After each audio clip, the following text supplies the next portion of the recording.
Welcome to my channel. ఈరోజు linear algebra discuss చేసుకుందాం. ఇప్పుడు లీనియర్ ఆల్జీబ్రా అంటే ఏంటంటే లైన్స్ అనేవి ఎలాగా ఫామ్ అయ్యి ఏ ఆబ్జెక్ట్స్ని కానీ ఏ జియోమెట్రికల్ ఆబ్జెక్ట్స్ని ఫామ్ చేస్తాయని మనం స్టడీ చేసేది లీనియర్ ఆల్జీబ్రా. ఇప్పుడు ఆబ్జెక్ట్స్ అనేవి ఎక్కడ ఫామ్ అవుతాయంటే స్పేస్ అంటే మనకి కొత్తగా ఉందనేమి భయపడకండి, మనకు ఆల్రెడీ తెలిసింది. ఇప్పుడు 1D అంటే 1 డైమెన్షనల్లో ఏంటి స్పేస్ అంటే ఒక నెంబర్ లైన్ 0, 1, -1, 2, -2 అలాగ ఉంటుంది. 2Dలో ఉండేది 2 డైమెన్షనల్ కార్టీషియన్ ప్లేన్, ఇది x యాక్సిస్, ఇది y యాక్సిస్. అదే 3Dలో ఉండే స్పేస్ అయితే ఇది x డైమెన్షన్, ఇది y డైమెన్షన్, కొత్తగా 3D z యాడ్ అవుతుంది. అలాగా ఇంకొక కండిషన్ ఏంటంటే ప్రతి డైమెన్షన్ అనేది అన్నిటికీ పర్పెండిక్యులర్ అయి ఉండాలి. ఇప్పుడు నేను ఇక్కడ ఇంకొక డైమెన్షన్ యాడ్ చేయాలంటే ఈ మూడింటికి పర్పెండిక్యులర్గా ఉంటే ఒక యాక్సిస్ తీసుకుంటే అది 4D అవుతుంది. నెక్స్ట్ వెక్టార్స్ అంటే ఏంటంటే ఏదైనా ఒక ఆబ్జెక్ట్కి మ్యాగ్నిట్యూడ్ అండ్ డైరెక్షన్ ఉంటే అది వెక్టార్స్ అవుతుంది. ఇప్పుడు 2D ప్లేన్లో ఇక్కడ ఒక పాయింట్ తీసుకున్నాను నేను, ఇది ఒక పాయింటే కానీ దీనికి మ్యాగ్నిట్యూడ్ ఉంది.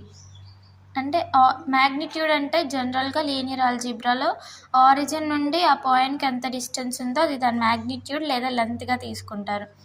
ఇప్పుడు దీనికి ఒక లెంత్ ఉంది అండ్ డైరెక్షన్ ఎలా ఉందంటే ఇప్పుడు నేను ఈ డైరెక్షన్లో వెళ్తేనే ఈ పాయింట్కి రీచ్ అవుతాను, అదే ఈ మ్యాగ్నిట్యూడ్తో ఇంత డైరెక్షన్కి ఉన్న వేరే పాయింట్కి వెళ్తాను. సో దీనికి మ్యాగ్నిట్యూడ్ ఉంది, డైరెక్షన్ ఉంది, సో ఇది ఒక వెక్టార్ అని చెప్తాము. ఇప్పుడు ఒక ప్లేన్లో ప్రతి పాయింట్కి ఒక డెసిగ్నేటెడ్ వెక్టార్ మనం రాయొచ్చు.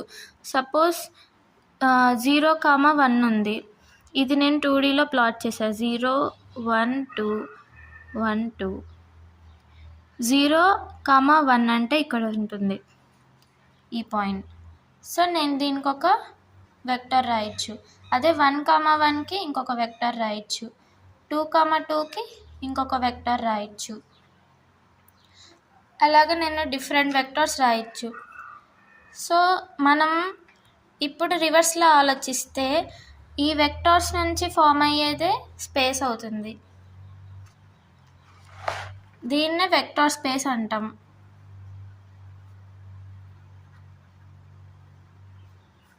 వెక్టార్ స్పేస్ అంటే ఒక స్పేస్లో కొన్ని వెక్టార్స్ తీసుకుంటే అది వెక్టార్ స్పేస్ అవుతుంది. ప్రతి వెక్టార్ అనేది 2 కండిషన్స్ని ఫాలో చేయాలని మనం డిసైడ్ చేశారు. ఎందుకంటే నేను ఏదైనా వెక్టార్గా తీసుకోవచ్చు, కానీ యూనివర్సల్గా ఒక స్టాండర్డ్ ఉండాలని చెప్పి కొన్ని కండిషన్స్ పెట్టారు. ఏంటంటే 2 వెక్టార్స్ని నేను యాడ్ చేస్తే నాకు వచ్చేది కూడా ఒక వెక్టార్ అయి ఉండాలి. ఒక స్కేలార్తో ఒక వెక్టార్ మల్టిప్లై చేస్తే నాకు ఒక వెక్టార్ రావాలి. ఈ యు అనేవి ఏ వెక్టార్ స్పేస్కి బిలాంగ్ అయి ఉన్నాయో ఇవి వచ్చే రిజల్ట్స్ కూడా ఆ వెక్టార్ స్పేస్లోనే ఉండాలి. సో ఇలా ఉంటే ఆ సెట్ అనేది వెక్టార్ స్పేస్ అవుతుందని చెప్తాం.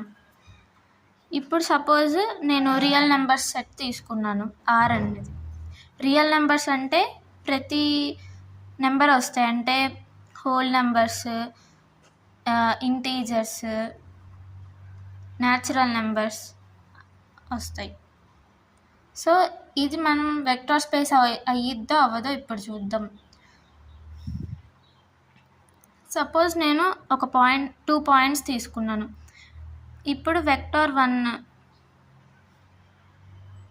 1, 0 తీసుకున్నాను. వెక్టార్ 2 0, 1 తీసుకున్నాను. V అనే సెట్లో V1, V2 వెక్టార్స్ తీసుకుందాం. Is V A vector space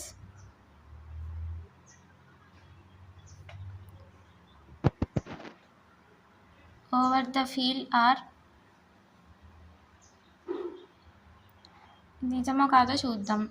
ఇప్పుడు V1, V2 తీసుకుందాం. 1, 0 ప్లస్ 0, 1 ఈ రెండు యాడ్ చేద్దాం. సో మనకేమొస్తాయి? వెక్టర్స్ యాడ్ చేయాలంటే first coordinates and corresponding coordinates మనం యాడ్ చేయాలి. 1 + 0 1, 0 + 1 1, 1, 1 వచ్చింది. ఇప్పుడు ఈ వెక్టర్ అనేది ఆర్లో ఉంటుందా? ఆర్ సెట్లో ఉంటుంది. సో ఫస్ట్ కండిషన్ సాటిస్ఫై అయింది. నెక్స్ట్ ఒక స్కేలర్ మల్టిప్లికేషన్. లెట్ ఆల్ఫా = 2 తీసుకుందాం. ఇప్పుడు V అంటే ఫస్ట్ 1, 0 తీసుకుందాం. 2 × 1, 0 స్కేలర్ మల్టిప్లికేషన్ అంటే డైరెక్ట్గా మల్టిప్లై చేయడమే. 2 × 1 2, 2 0 0, 2, 0 కూడా రియల్ నెంబర్ సెట్లో ఉంటుంది. Therefore V is a vector space over R.